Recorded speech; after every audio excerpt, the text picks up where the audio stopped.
talaga patay na yan, namuling na buhay. Kung binigyan ng pangalawang buhay ba? Nasa ano na talaga ako, kasi una nung kumatos ako, saka inurasan na ba ako, kinuwento na nanay. Nung una hindi ako nagpapati. Hanggang, pati doktor, sigaw ako ng sigaw dun. Hanggang pinaano ko na ako, pinalantaw ka na ako ng doktor sa CCTV. Minasamonti na talaga ako. Oo. O talagang ganun ako. Kasi hindi na tumibok yung heart, yung ano ko noon. Hindi na yung puso ko. Oo. Inurasan na ako, alas 11. Hindi na tumibok.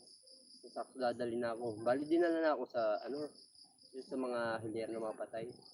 Nanay ko nga, tawag na ang tawag. Hanggang papasalamat pa rin ako sa janitor. Bakit? Kasi narinig niya. Pero nung ano, kita ko sa CCTV, papaluin ako ng map nun. Oo. Kasi umuni ko, no ako. Oo. Eh, nakasarado tapos binuksan. Oo. Bigla nang tumigil. Daw, bigla naman daw humuni naman daw ng